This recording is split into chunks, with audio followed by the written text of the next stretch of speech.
아멘. 아멘. 우리 하나님의 말씀은 누가복음 11장 지난주에 이어 29절부터 보도록 하겠습니다. 누가복음 11장 29절부터 오늘은 32절까지 네 소절의 말씀을 우리 함께 보려고 합니다. 29절부터 32절에 있는 말씀입니다. 한 목소리로 찾으셨으면 함께 합독하겠습니다. 무리가 모였을 때 예수께서 말씀하시되 이 세대는 악한 세대라. 표적을 구하되 요나의 표적밖에는 보일 표적이 없나니 요나가 니느웨 사람에게 표적이 됨과 같이 인자도 이 세대에 그러하리라. 심판 때에 남방 여왕이 일어나 이 세대 사람을 정죄하리니 이는 그가 솔로몬의 지혜로운 말을 들으려고 땅끝에서 왔음이거니와 솔로몬보다 더 큰 이가 여기 있습니다. 심판 때 니느웨 사람들이 일어나 이 세대 사람을 정죄하리니 이는 그들이 요나의 전도를 듣고 회개하였음이거니와 요나보다 더 큰 이가 여기 있느니라. 아멘. 아멘. 오늘 우리는 지난 주일날은 우리가 진정한 복에 대해서 함께 생각을 했습니다. 오늘은 우리가 주님이 주시는 표적 중에 진정한 표적은 무엇인가 하는 부분을 생각하며 우리가 함께 생각하려고 합니다. 주님이 가르쳐 주시는 진정한 표적을 우리가 표적으로 삼아야 합니다. 우리가 원하는 표적이 진정한 표적이 아니라는 것입니다.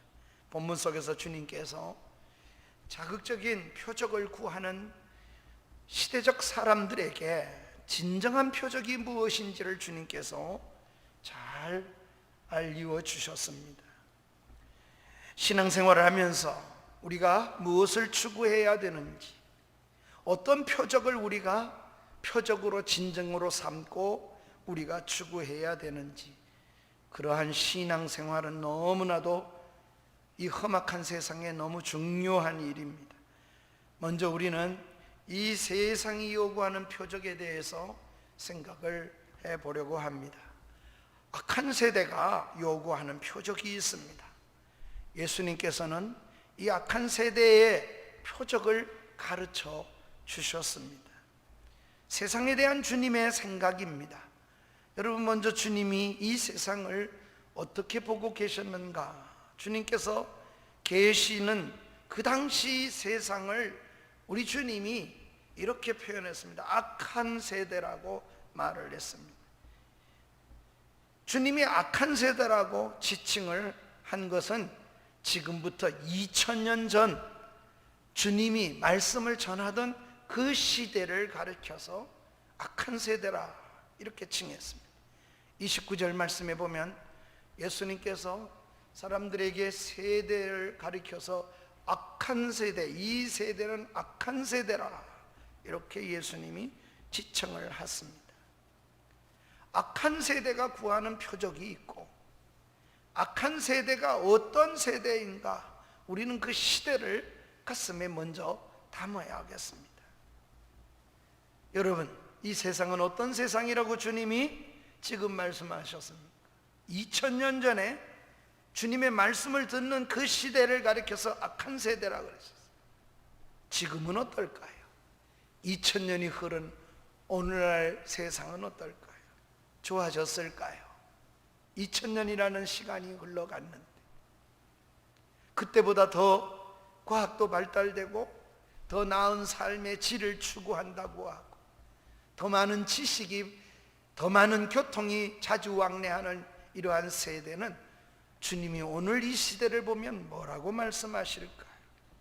어떻게 우리 주님이 이 세상을 지적하고 계실까요? 사람의 중심을 꿰뚫어 보시고 그 중심을 보시는 주님께서 우리를 보시면서 2000년이 지난 우리를 향해서는 어떻게 평가하실까요? 나는 과연 착하게 살아왔는지, 또 착하게 살려고 힘쓰는지 우리 자신을 살펴보아야 하겠습니다. 나는 어떤지요? 예수님으로 인해서 내 삶이, 내 생애가 조금씩 매일매일 좋아지고 있는 삶을 살아가고 있습니까? 주님이 말씀하는 이 악 중에, 악한 세대라 그러는데 악 중에 가장 큰 악을 주님이 지적하며 말씀하시는 겁니다. 그게 뭘까요? 악한 세대요 하시고 주님이 하신 말씀에 다 들어있습니다. 예수님을 보면서도, 하나님이 보내신 메시아를 보면서도, 또 주님이 가르치는 말씀을 듣고 있으면서도 믿지를 못하는 것입니다. 우리 주님은 그러한 상태, 그러한 마음, 그러한 세대를 가리켜서 악한 세대라 이렇게 말씀을 하신 겁니다. 예수님이 직접 말씀을 전해주는데도 들으면서도 깨닫지를 못하는 것이 악한 세대요, 악한 시대입니다. 영적으로 어둠에 빠져있는 시대, 세대를 가리켜서 악한 세대라 그랬어요. 예수님이 보여주신 표적이 작아서가 아닙니다. 우리 주님이 보여주신 표적은 많이 있습니다. 무리를 걷기도 하셨고, 오병이어의 보리떡 5개와 물고기 2마리를 가지고 수많은 사람들을 먹이시는 기적의 현장에 먹고 거기에 사람들이 있었습니다. 눈먼 사람이 눈을 뜹니다. 문둥병자가 고침을 받습니다. 벙어리가 말을 합니다. 귀신이 쫓겨나가는 것을 우리는 11장에서 계속해서 보고 있었습니다. 그런데도 불구하고 그들이 믿었습니까? 그들이 수많은 표적을 보면서도, 그 예수님이 하시는 표적을 보면서도 구경으로 남는 것이지 믿지 않습니다. 무엇이 그들을 그렇게 만들었습니까? 성경은 이렇게 진단합니다. 어두움 때문이라고. 그 어두움이, 영적인 그 어두움이 하나님의 말씀을 깨닫지 못하도록, 믿지 못하도록 했다는 겁니다. 요한복음 1장 5절에 보면은 예수님이 이 땅에 오셨을 때에도 빛이 이 땅에 비치는데도 불구하고 어둠이 깨닫지 못하더라. 깨닫는 것, 이건 하나님의 은혜예요. 깨닫는 것, 성령이 역사하시기 전까지는 깨달아질 수가 없어요. 그러니 표적 보고 믿는다? 아니요. 누가복음 16장에 우리가 앞서서 좀 더 미리 생각해 보면 예수님께서 한 비유를 들어요. 실제적인 있었던 일이에요. 한 부자가 지옥에 갔어요. 음부에 갔어요. 그래서 물 한 방울만 찍어도 내 혀에 댔으면 좋겠어요. 지옥에서 탄식 속에서 소원을 합니다. 아버지 아브라함이요, 저 나사로를 우리 집에 보내주세요. 우리 아들들이, 우리 딸들이 여기 오지 않도록. 그때 아브라함이 이렇게 말을 합니다. 거기에도 모세와 선지자들이 있느냐. 곧 하나님 말씀이 있다는 거예요. 선지자와 모세와 선지자, 율법과 선지자, 말씀, 구약 성경이 다 있다는 거예요. 아닙니다. 죽었다가 살아난 나사로가 가서 전하면 믿을 것이다. 아브라함이 이렇게 말을 합니다. 아니다.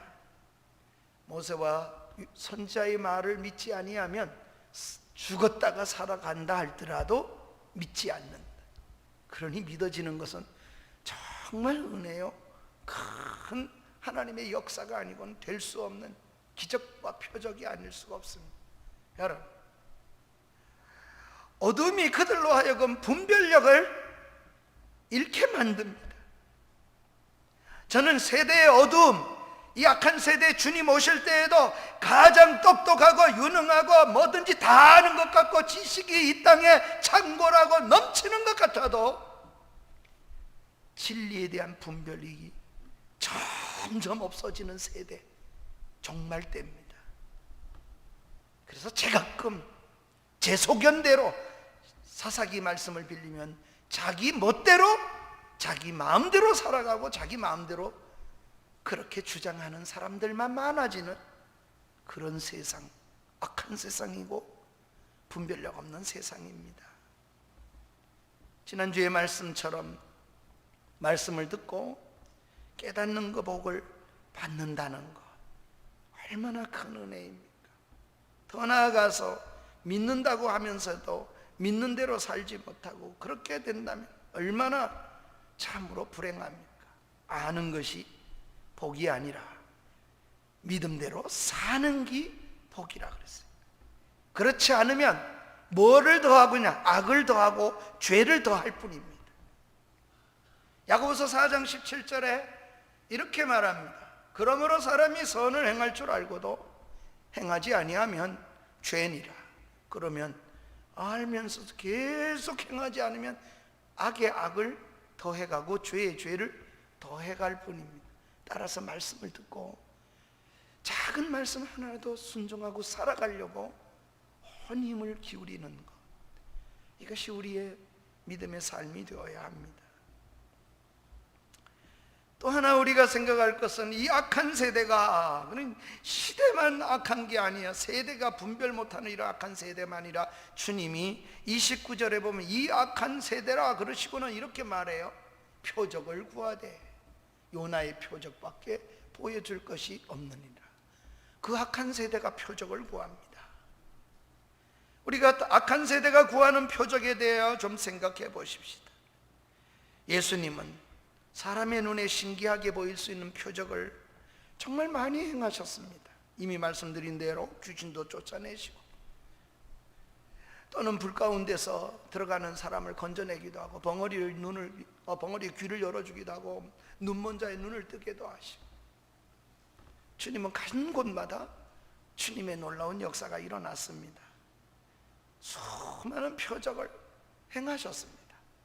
그런데도 그것을 구경하는 사람들은 표적을 통해서 주님이 누구신지를 깨닫기보다는 보다 더 자극적이고 보다 더 큰 표적을 계속해서 구경하고 싶은 겁니다. 믿으려는 대상이 아니에요. 구경 대상으로 삼았어요. 그래서 주님께서는 악한 세상의 표적을 구한다고 우리 주님이 안타까워 하시는 겁니다. 그 표적이라는 게 뭡니까? 기적 같은 일들. 오늘 같으면은 눈이 돌아가고 귀가 솔깃해지고, 여러분 정말 그렇게 되는 구경거리, 신기한 거, 이게 다 그 사람들이 생각하는 표적이지. 세상 사람들은요, 뭔가 신기하면 굉장한 걸로 생각해서 표적을 자꾸 더 신기한 걸 찾습니다.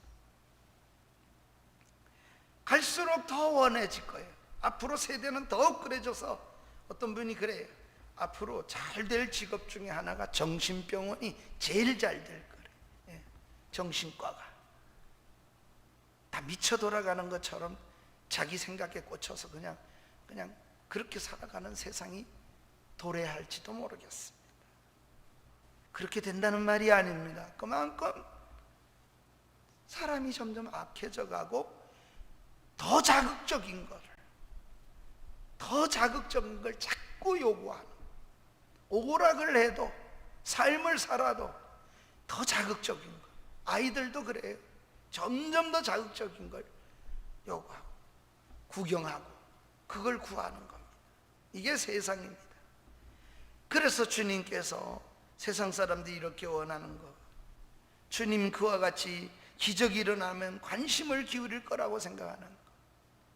그래서 악한 시대에 계시록에 보면 이런 말을 합니다. 그때, 그런 때에 거짓 선자가 많이 나오고, 그러한 때에 기적이 일어나는데 나무가 말을 한다. 어떤 분은 그거를 한때는 이렇게 해석한 때도 있었어요. 여러분, TV가 이게 아마 그런 걸 요한이가 봤을지도, 그 당시는 없었으니 나무가 말을 한다 이렇게 환상해 보았는지도 모르고, 더 자극적인 거예요. 더 원하는. 실제로 이렇게 문자 그대로 믿고 나무가 말을 하게 한다고 하면 이게 보통 일이 아니잖아요. 그런 일들이 말세에는 일어난다는 거예요. 그런 이적 따라가면 안 되는 겁니다. 그것이 우리를 자극을 더 주기 때문에 그렇습니다. 표적에만 관심을 가지면 정작 수많은 표적을 주님이 보여주는데 그 표적 아닌 다른 표적만 따라가면 이게 어떻게 되겠습니까? 미혹을 받게 될 수밖에 없습니다. 그래서 오늘 이런 점이 오늘 본문 말씀에처럼 주님이 진정한 표적이 무엇인가를 항상 붙잡고 살아야 된다는 거예요. 그렇지 않은 표적을 따라가면 유혹과 미혹에 넘어지게 된다는 겁니다. 그걸 주님이 참 표적으로, 진정한 표적으로 가르쳐 주셨습니다. 사랑하는 여러분, 오늘날도 신비한 걸 추구하고 교회 안에서도 신비를 자꾸 추구하는 사람은 다 이단으로 빠져넘어가는 경우가 거의 그렇습니다. 왜 그렇게 됩니까? 말씀을 깨닫고 서는 것이 아니라, 말씀을 깨닫고 말씀대로 살려고 하는 것이 아니라 보이는 것, 표적을 따라가는 겁니다. 영적으로 어두워져서 분별력이 점점 없어져가는. 주님 하시는 일을 보면서 믿지 않고 구경거리로만 삼는 사람들을 향하여 그 세대를 악하다고 하셨어요. 신기하고 새로운 것에 열광하는 그런 신앙의 자세가 이단에 빠질 확률이 너무나 많습니다. 마지막 때에는 한번 따라합시다. 마귀도 광명한 천사로 나타난다. 광명한 천사, 가장된 선, 가장된 의, 가장된 정의, 그런 게 점점 많아지는 세대요. 그런 것에 그냥 점점 더 깊어져가는 세상, 마지막 때라고 말씀하십니다. 그러므로 말씀을 깨닫고 서는 것이 중요합니다. 현대인들은 어떻습니까? 현대 사람들은 2000년보다 더 악하지 않을까요? 현대인들은 2000년 전보다 더 자극적인 걸 추구하고 살아갑니다. 사실은 신앙생활이든 오락이든 뭔가 좀 짜릿해야 된다고 생각을 하는 겁니다. 그러므로 우리가 또 우리 모두가 신앙생활을 하면서 삼가 조심해야 될 일입니다. 주님이 그래서 진정한 표적을 말씀해 주신 겁니다. 따라서 우리 두 번째로 예수님이 보여주시는 진정한 표적, 주님이 보여주고 싶은 표적이 있습니다. 이것은 사람이 요구하는 표적이 아니라 하나님이 보여주시려고 하는 표적입니다. 그것이 무엇입니까? 예수님은 단 하나라, 구약 요나의 표적을 보여주시길 위해서 오셨다. 그러나 주님께서는 세상의 그런 기적에 만족하지 않는 사람들의 기대와 다른 표적을 보여줄 계획을 애초부터 주님은 갖고 계시지 않으셨어요. 주님이 보여주시고자 하시는 표적, 주님이 가장 큰 표적, 이 표적 외에는 더 큰 표적이 없다. 아예 이렇게 선언하신 표적이 무엇입니까? 29절입니다. 우리 사랑하는 여러분, 이 29절을 우리 한번 같이 읽겠습니다. 시작. 우리가 모였을 때 예수께서 말씀하시되 이 세대는 악한 세대라 표적을 구하되 요나의 표적 밖에 보일 표적이 없나니. 아유, 선언하신 거예요. 요나의 표적 밖에는 다른 표적을 보일 생각이 아예 없다. 예수님 그렇게 말씀하신 겁니다. 주님이 보여주실 표적은 요나의 표적입니다. 또한 주님이 표적을 보여주시면서 이렇게 선언하십니다. 이것뿐이라고, 다른 표적은 없다고 말씀하십니다. 그것뿐이니라 이렇게 말씀을 하신 겁니다. 보일 표적, 요나의 표적이 무엇일까요? 구약 성경에 보면 요나서가 나오는데, 요나가 하나님 말씀을 어기고 가다가 고기 뱃속에 들어갔다가 3일 만에 살아난 이야기입니다. 여러분, 이것을 무엇을 상징하고 있을까요?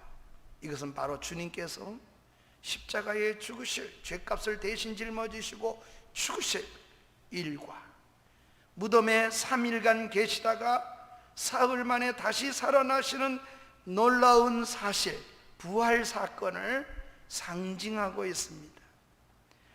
우리 모두가 이러한 이해를 돕기 위해서 제가 해석하는 것이 아니고 이해를 우리에게 해석을 이미 해 주어서 이해를 돕기 위해서 우리가 말씀 한 곳을 찾아 같이 읽겠습니다.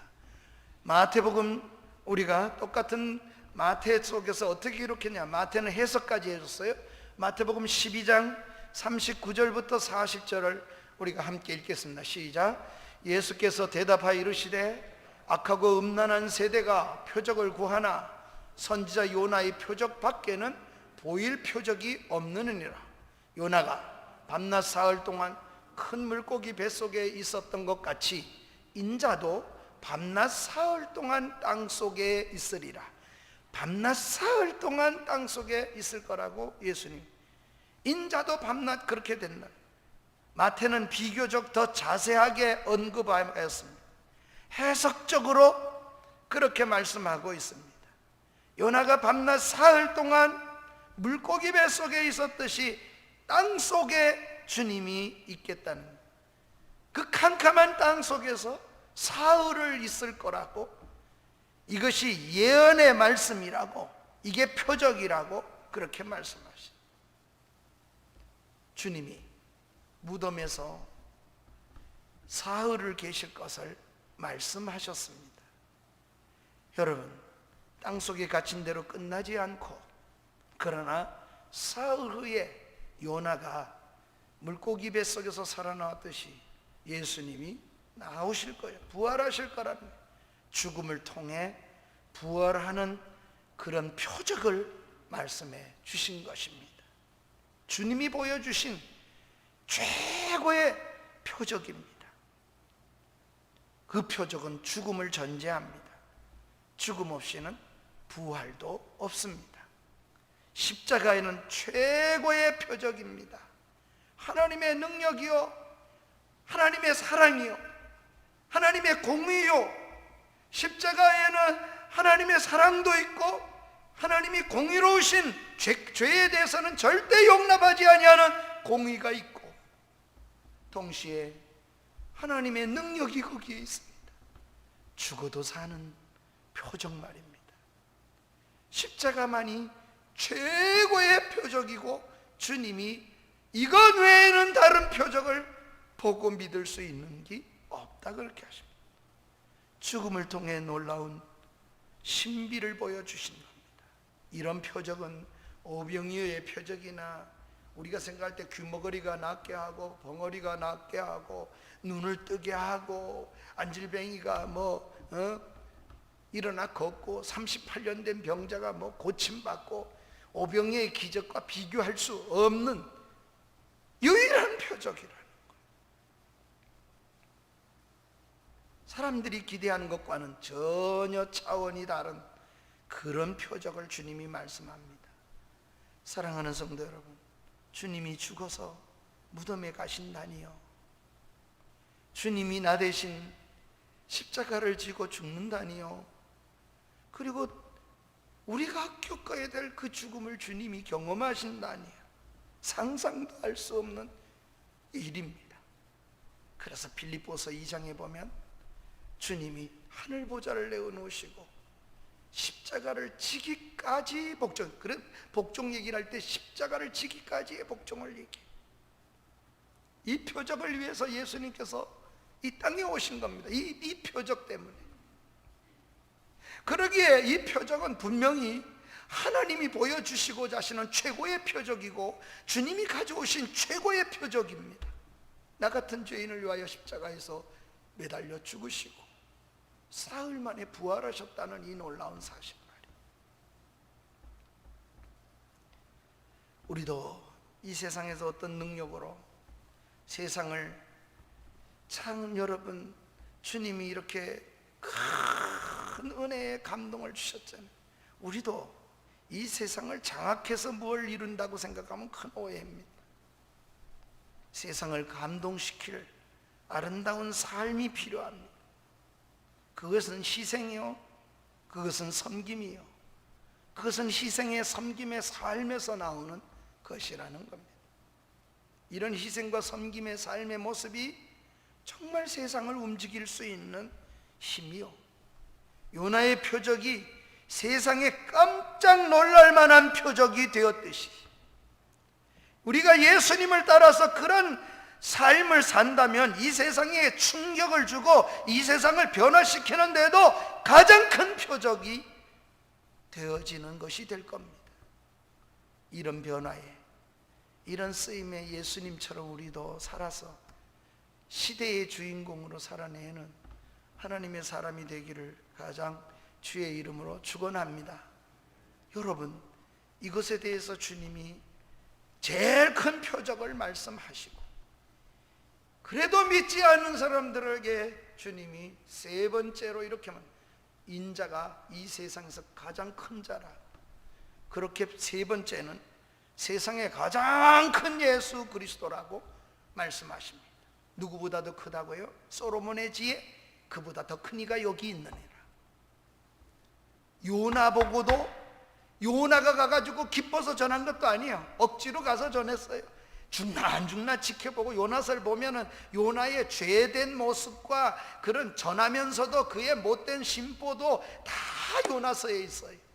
그런데도 그 요나서, 그 요나의 말을 듣고 니느웨가 말이요, 왕에서부터 저 짐승에까지 제 가운데 앉고 회개하고 통곡해요. 얼마나 놀랍습니까? 주님이 이렇게 말해요. 그렇게 말한 그 요나보다도 내가 더 크니라. 주님이 더 크니요. 이 세상에 주님이 솔로몬보다도 낫고 요나보다도 낫고 어떤 인간보다도 가장 큰 분이심을 주님이 말씀하셨습니다. 그래서 어떻게 한다는 겁니까? 그들이 심판자가 정죄, 이런 말을 듣고도 믿었는데 너희가 이랬냐? 심판자가 되고 정죄자가 된대요. 그러면 여러분, 이 말 속에는 이런 두려움이 있어요. 이 세상에 가장 큰 이가 말을 했는데도, 전했는데도 안 받아들였다. 그 심판 정죄는 얼마나 크겠느냐, 이런 얘기를 주님이 지금 하시는 거예요. 31절부터 32절 말씀입니다. 심판 때에 남방왕이 일어나 이 세대 사람들을 정죄한다. 누구 말을 들었어? 이 사람 솔로몬의 지혜 하나 듣기 위해서 그 멀리서부터 와서, 땅 끝에서부터 와서 그렇게 듣고 깨달았대요. 그런데 솔로몬보다 더 큰 이가 여기 있으니까 그 말을 안 듣는 그들은 정죄함이 얼마나 크겠어요. 요나의 말을 듣고도 회개했는데 요나보다 더 큰 이가 말을 하는데도 안 믿고 표적을 보지 않았다. 그 심판의 정죄함이 얼마나 크겠습니까? 이런 말씀입니다. 예수님은 세상에서 유일하고도 가장 소중한 최고의 표적을 말씀하셨습니다. 그것은 요나의 표적으로 표현하셨지만 바로 주님께서 죽음에서 부활하실 것을 말씀하시고 가르치셨습니다.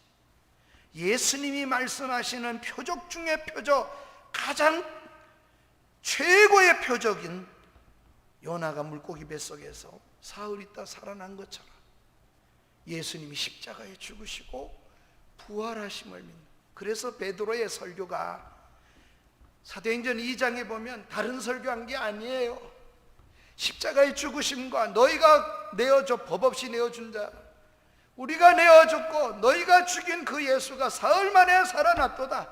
이 사실을 듣고 마음에 찔러 저들이 회개하고 우리가 어찌할꼬 3,000명이 돌아오는 역사가 일어나는 것은 이 세상의 어떤 도덕적인 설교 때문이 아니에요.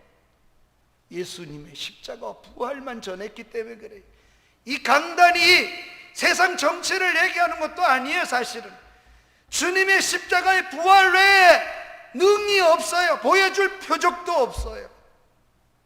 그러게 하나님의 말씀 외에 그 어떤 허튼 것은 말하는 것이 설교도 아니에요. 설교는 십자가의 부활과 십자가의 죽음을 말하는 것이 설교예요. 그것이 어리석은 것 같아도 생명을 살려내는 것, 그게 제일 큰 표적이고 그 표적을 오늘도 증언하는 것이 설교이기 때문에 그렇습니다. 그런데도 알아보지 못하는 사람들이 있었습니다. 분별력을 잃은 사람들입니다.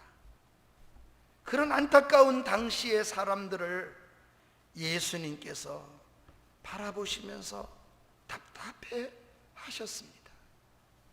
그러기에 솔로몬의 지혜를 알아보고 저 사모에서 남방 끝에서부터 온 여왕이나 요나가 선포했던 그렇게 완벽하지 못한 선포라도, 마지못해 하는 선포라도 듣고 그렇게 깨닫고 선 사람은 얼마나 훨씬 복이 있는 사람들 아니겠습니까?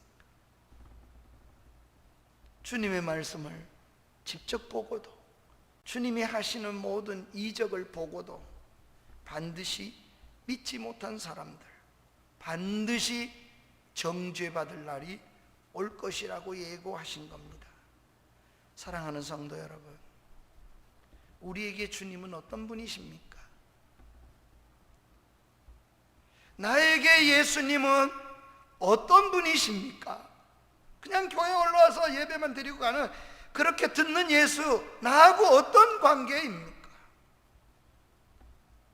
오늘 이 현대인에게 예수 그리스도와 말씀은 어떤 분이십니까? 우리가 하나님보다 더 큰 것이 늘 존재하는데도 우리는 그냥 묵인하고 가는 것은 아닌지요? 세상의 위력이, 권세의 위력이, 돈의 위력이 훨씬 더 크게 나를 지배하고 그렇게 주장하고 있지는 않는지, 내게 있어서 정말 주님이 최고의 가치요, 주님이 나에게 있어서 모든 어떤 가치보다도 가장 우선되는 가치가 되었습니까? 가장 큰 표적을 보고 살아가십시다. 다른 표적을 구하다가 이단에 빠지기도 마십시다.